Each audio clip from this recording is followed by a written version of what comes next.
to the Buffalo Sabres. They're one of the more exciting teams in the NHL. Sort of. I mean, one of the most perennially underachieving regular season teams. That is, we've been very excited about them every single year in terms of fantasy, and then somehow they continuously disappoint. So last year they were sixth in the Atlantic, 15th in Corsi for percentage at 5v5, 22nd in the league in expected goals for percentage, and 20th in scoring chances for percentage at even strength. Their 5v5 save percentage was 15th in the league with 906. They were pretty average there, so it's not as if their goaltending was letting them down. UPL had a great season last year, kind of as their volume starter. And then their shooting percentage, 18th in the league at 9.42% at 5v5. That was, I mean, pretty average. Like that just shows, I don't know, it could be higher, could be lower, but it's not something. I'm not. They weren't incredibly unlucky or lucky at 5v5. They're just not generating a ton of high danger chances. That's what I see from these numbers here. Their power play last year was awful. After being a really exciting, really high-powered power play the year before, it was tied for 28th in the league at 16.6% conversion. Their shot and chance generation numbers on the power play were terrible. They were among the worst in the league, which is just wild. Obviously, like the year before, their percentages were pretty high. They were converting at a higher rate, and there was some negative regression coming. But this was crazy. Like this was. Yep. This was a very significant drop off, and that's a big reason why they weren't able to get into the playoffs. So now part of that, and you can elaborate on this too, Gugsy, but I feel like part of that was it was a bit of a volatile power play in terms of the way it was deployed. It seems like Don Granato was kind of just throwing whoever out there at all times. Jeff Skinner got pulled off of it for a while. Dylan Cozens was off of it for a while. It was just kind of like, it's hard to get into a groove when your power plays getting mixed around like that. So what do you think about that? Like is that, I imagine that's a pretty major factor. And with Lindy Ruff coming in, I think there's it's probably going to be a little more consistent. Yeah, I totally agree. Don Granato, for whatever reason, kind of abandoned the year prior to last year's structure for something more defense oriented, and you really saw the results of that because their offense completely dried up. Tage Thompson, I think, just wasn't used to his full potential, and I expect a big bounce back this year from not only Tage but the team as a whole. I don't know if they'll get back to their 22-23 efficiency. That was a little off the chart. But I definitely think Lindy Ruff is going to make them perform better than they performed last year. Yeah, I totally agree. Lindy Ruff, he's got his warts as coach, and you could be as frustrated as you want. I know Buffalo Sabres fans aren't super stoked about kind of running it back with Lindy Ruff, bringing him back after them not being incredibly happy with him in the end in Buffalo. But yeah, I guess it does kind of feel like a vibes move, but he's got something left in the tank. I don't know if it's like they've got to get to the playoffs. Like his biggest issue is not being able to get his teams over the hump in the playoffs. But I mean, they just got to get there, right? Totally. Okay. In terms of key departures, we've got Jeff Skinner out the door, bought out. He's gone. He went to Edmonton. Victor Olofsson, he's gone. He went to, I believe, the Vegas Golden Knights. Eric Comrie gone back to Winnipeg. Matt Savoy out the door to Edmonton as well. In terms of guys brought in, nothing really that'll move the needle in terms of fantasy. Jason Zucker might be a streamer. Beck Malenston, you can pick him up for some bangs. He's a big banger in Bangers Cats leagues. I streamed him quite a bit last year actually in Bangers Cats leagues. Ryan McLeod, he's kind of more of a defensive minded center, but actually like it's probably a pretty good fit in Buffalo, but just not someone that's gonna bring you a lot of fantasy value. And then James Reimer as a third goalie option with Devin Levi and UPL. What do you think about the state of the Buffalo Sabres here? Are they better? Are they worse? Are they the same? You know, I that it's tough to say because their departures, honestly, the biggest one is obviously Jeff Skinner, but every coach hates Jeff Skinner. So Yeah. I'm actually excited for Zucker. I think Zucker might bring a little bit more grit to the team overall, and Mellenstein as well. I loved Mellenstein last year. He was constantly added and dropped every here and there in my Bangers Cats leagues, and yeah, the team's definitely tougher to play against. But I feel like they're going to rely on their core a lot more than any of these additions and departures have given. Jeff Skinner was a big part in that big season 2 years ago, but yeah, he's coaches hate him. So Yeah, it seems that way. yeah, It's kind of bizarre. I guess he just doesn't play a lot of defense, but in fantasy, we love Jeff Skinner because oh defense doesn't really matter. yeah, And then goaltending, UPL had 51 starts last year. That is not what we projected at the start of the year, but that is why you don't draft goalies early, ladies and gentlemen. A lot of Devin Levi drafters were wildly disappointed.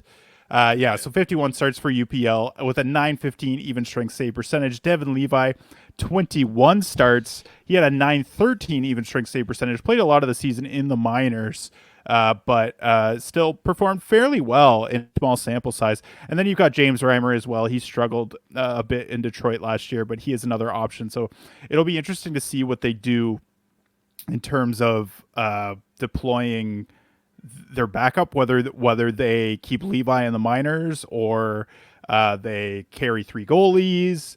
But it does seem like UPL is as close to a volume starter as you could get because that is the way that they played him last year. What do you think about that? No, I totally agree. I think UPL has won the net. Getting him off the wire in every league you could have last year, that's the definition of zero G. He absolutely killed it for, he barely had a flub of a game. He did have them here and there, but I think he proved himself as the starter for this team. Yeah, for sure. All right, why don't you talk to us about schedule quirks for the Buffalo Sabres? Yeah, here we go. So this one's good. 13 back-to-backs, that's tied for 11th. And you got 27 off nights, that's tied for 19th in the league. Here's where the fun part begins. For playoff weeks 22 to 24, they have 11 games, and that's tied for first in the league with four off nights. Pretty good. And then we got for those of you in weeks 23 to 25 for your playoffs, 13 games, still tied for first, and three off nights. So that alone, even if you don't pay much attention to playoff schedules this time of year, I think it should affect how you draft players like Tage and Alex Tuch. Yeah, no, definitely. I think that so not a ton of off nights in the playoffs in the playoff weeks, but a ton of games. Like Yeah. they're saving a lot of their games till the end, and that is valuable depending on who's on the rest of your roster. But yeah, like you said, guys like Tage, guys like Alex Tuch, Dylan Cozens, maybe even JJ Peterka. Oh yeah. That could be a guy that you're rostering for the whole season. Guys that are going to get in your lineup anyways. That's going to be pretty valuable. So you're probably going to be trading for these guys, trading guys that you may have that have a weaker playoff schedule. You're going to probably be dealing them for these big name Buffalo Sabres players. Totally. I would imagine. And then in terms of power play, we talked about loading up the top power play. This is kind of how I see it rolling out. I've got Tage Thompson, Alex Tuch, JJ Peterka, Dylan Cozens, Rasmus Dahlin. Do you have any objections here, Gugsy? No, I like that. I like that a lot. I think the freshest face is Peterka, and the last half of the previous season, he's proven that he can play. And I think a lot of his Yeah. fantasy managers were quite happy with how he did last year, and I'm very excited to draft him at his ADP. Yeah, for sure. I am as well. I'm really high on JJ Paterka, and we'll get into that right now. These are my forward projections. You can see them on the screen on the YouTube. Why don't you kind of walk us through them here, Gugsy? There we go. So Tage Thompson, he's coming back with 42 goals, 39 assists for a combined 81 points, and a nice 299 shots. Then we got our boy JJ Peterka. His name is like Jim John Peterka, John Jason Peterka. So that's Yeah. awesome. We got 28 goals for Peterka, 40 assists, 68 points, and then Alex Tuch, 30 goals, 43 assists, 73 points, and Dylan Cozens is coming in with 29 goals, 38 assists, 67 points. The newbie Jason Zucker you have projected for 23 goals, 15 assists, 38 points, and 112 hits.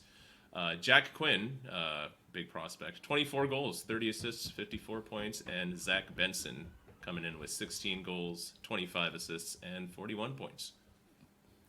Yeah, man, I'm really high on the Sabres across the board. I don't know if there's any names that really pop out to you when you're saying John Jason Peterka. All I could think of is like I wish his name was J. Jonah Jameson Peterka. That's that. I'm like picturing him with a cigar in his mouth and a mustache.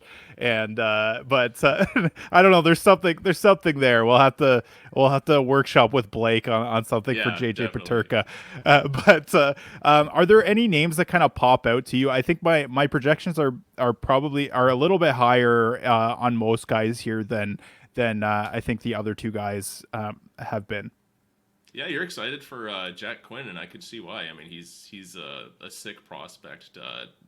24 goals. I'd be pretty stoked if he could achieve that. Do you think he could even threaten for a power play one spot if he's going in that direction?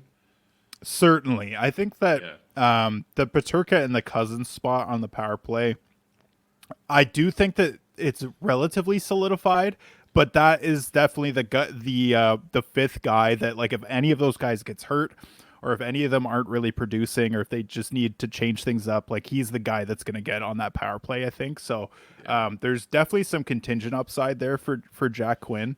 Obviously, all those numbers will be career highs. He struggled with injuries, like he missed the first chunk of the season last year, but there's a lot of things that he's done under the hood that look really nice, and he's got a ton of pedigree, and he's really highly touted.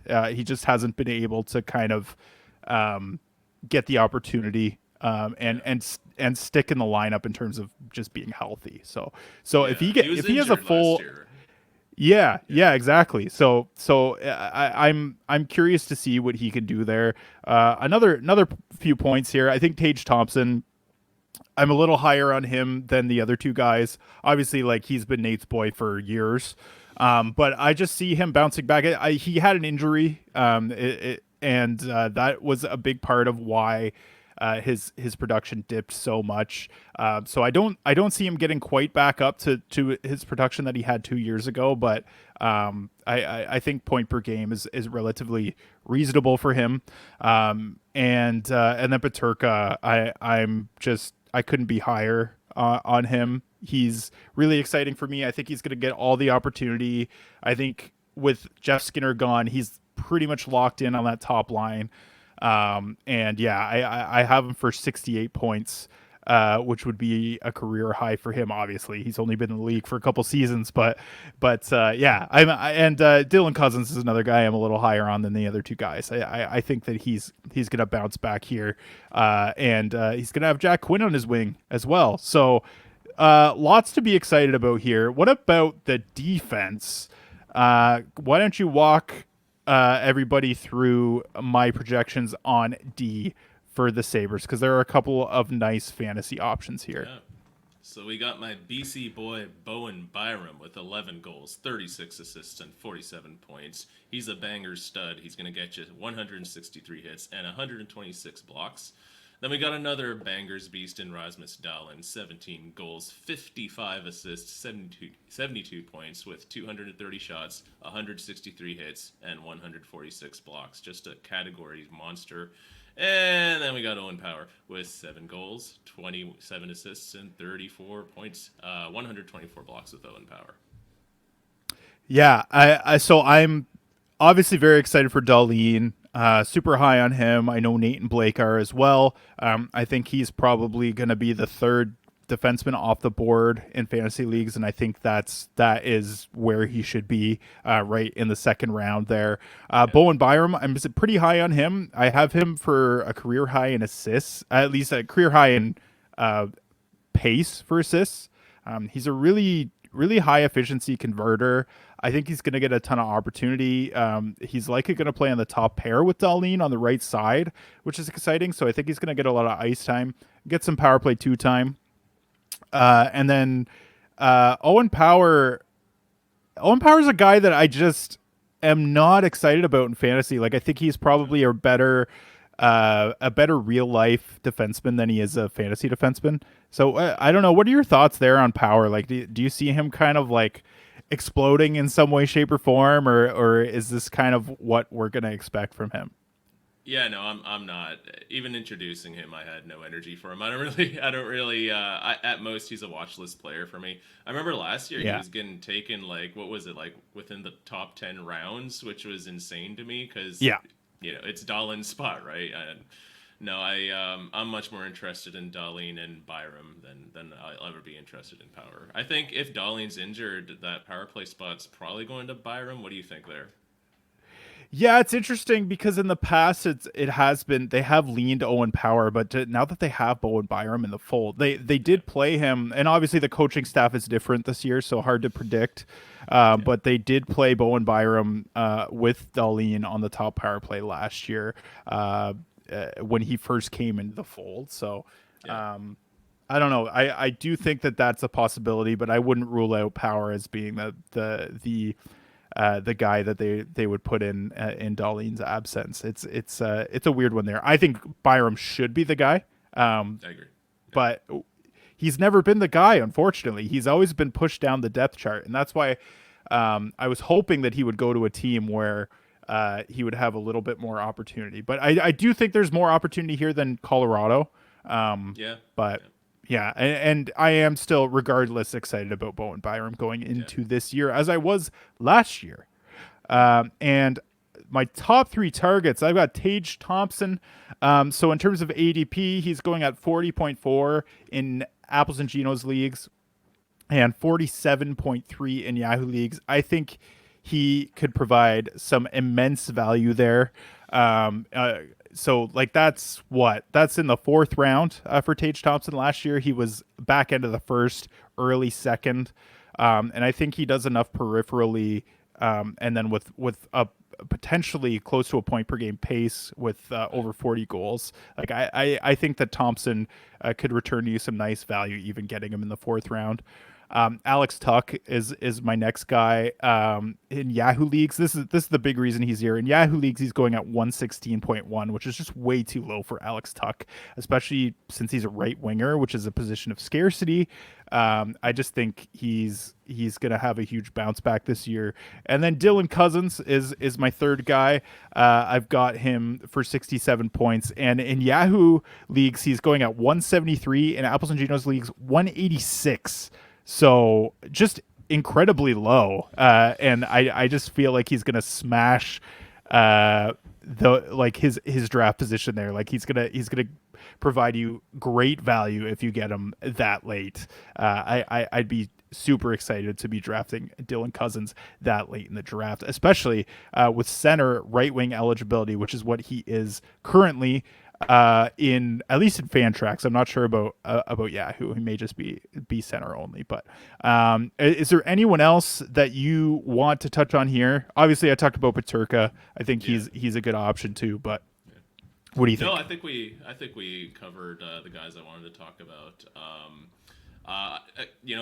Along with Thompson, as to what I said previously, the dude like what did he step on a puck and like broke his foot or something, and was dealing with injuries, nagging injuries all year. So that's why people are pissed. That's why we're getting him out of value. So and especially with Buffalo having a good playoff schedule, I would reach for him a little bit. I don't want any of my opponents to take Tage Thompson away from me.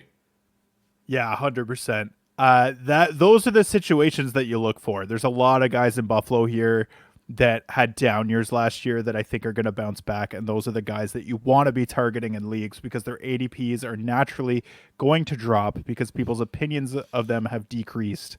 But I just see them all bouncing back in a really nice way.